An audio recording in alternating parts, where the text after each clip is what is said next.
Okay, so hi dear Cancer, very very good evening to you guys. This is Taro Anjali, and this is a journal, uh, health, career, finances, love, and spirituality slash healing reading for all the Cancer, Sun, Moon, Venus, or Rising for the rest of the month of July 2026. Keep in mind this is general. This might or might not resonate with you. Don't try to forcibly fit yourself into the reading, honey. Sometimes the messages are not for you. For personal reading healing session, check out the description box. You'll find the links below. And for tarot reading course and Ho'oponopono masterclass too, links are given below. So let's start. Okay, I am not a medical practitioner, not a career counselor, not a financial advisor. I'm just reading the cards, telling you the messages that I'm getting. You can take the messages as the guidance if you want to, if you feel like. Otherwise, you can leave it. Okay, nobody's forcing you. Okay, let's see for your health. We have King of Pentacles. You are going to have a fantastically beautiful, sorted, stable health. If you are suffering from some kind of health issues, already, there are very good chances that you guys will be able to recover, and or you guys will be able to find a perfect solution to the problem that you guys are facing in this department of your life. The guidance is the Eight of Cups. You have to detach from everything or everyone that you know is not good for your health, whether it's emotional, mental, or physical. The more you are going to detach yourself from not so good people, not so good vibes, not so good energies, the more you are going to have stable health, mentally, physically, and emotionally. So there is a strong improvement in your health, but keeping yourself at a distance from things, people, or situations that are not good for your health is the key here. For your career, we have the Ace of Pentacles. There is a really good opportunity coming in for you guys that have the potential, that have the strongest potential to become something really, really, really big in the coming future.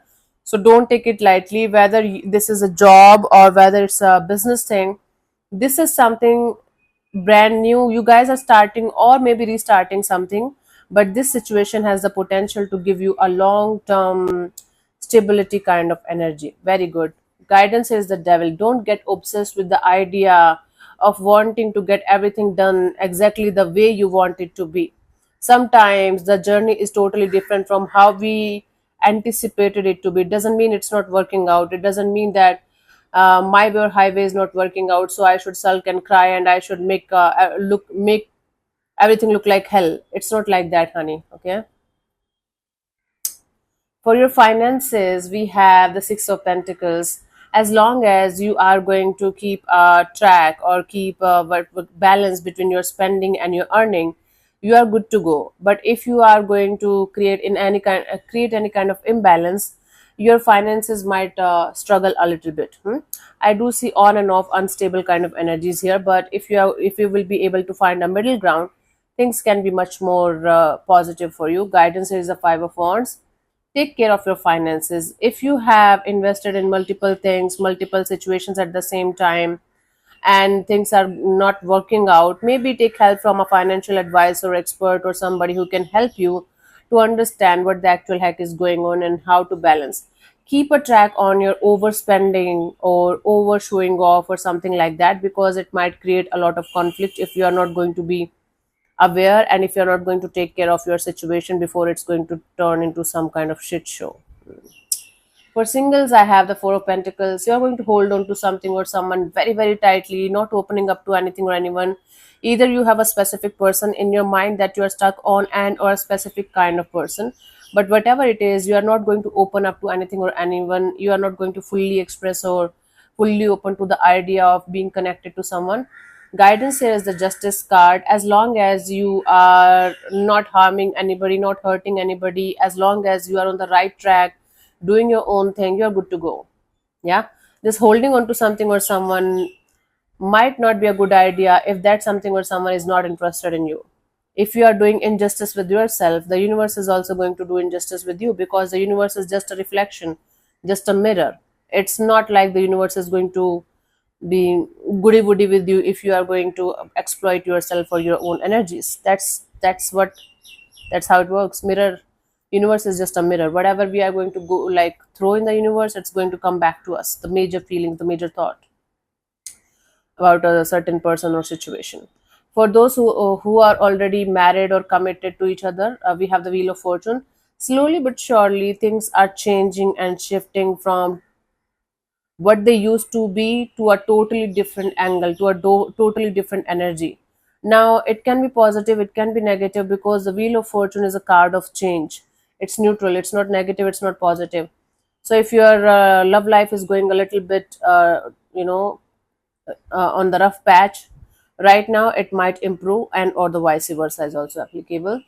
Guidance is the Empress card. Okay, if you guys want to have growth and expansions, start adapting with the changes also that this connection or this bond is bringing in your life as a couple. Hmm? It's for both of you, Cancer. If you guys want real growth and expansion and happiness, you guys have to adapt with the changes that comes with time. Nothing is ever going to remain the same. Not you, not your person, not the situation, not this connection.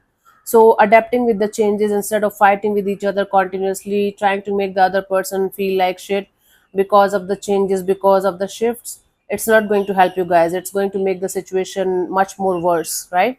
So instead of focusing on the negatives, focus on the positive and understand that everything changes, everyone changes, and change is the only constant. That's how you guys will be able to grow and have a good relationship with your person. For your spirituality or healing journey, we have the Page of Wands. I do see curiosity, you guys connecting or reconnecting with your inner child, and or at least trying to do that, and you guys feeling like this is the first step towards healing and spiritual growth, and that is actually the first step. So there are good chances of you guys connecting or reconnecting with your inner child energies, whether consciously or unconsciously. That is going to lead to a lot of happiness, lot of positivity, lot of healing actually. Guidance here is the Four of Swords. Make sure you're not avoiding the real healing. You are not just doing childish things just for the sake of avoiding the real deep rooted healing that you should be doing. Childish means behaving childish or connecting with your inner child, enjoying your life is not childish. Hmm? It's actually good. Childish means, in this context, immature. Let's say you are just showing it off to everybody that you're fucking happy and you are on cloud nine, and from inside you're crying. Don't do that shit. That is not healing. That is nothing. That's you making fool of yourself. So make sure you are doing the real healing, the real deep rooted healing, the way you should be doing it, and you're not making a fool out of yourself, because nobody is going to get affected at the end of the day. It's you and your energies. Hmm? It's between you and you. So it's you versus you. Okay, so try not to fuck that up. So yeah, thank you so much for tuning in, Cancer. We'll see you soon in the next video. Bye bye, take care, may existence bless you. Namaste.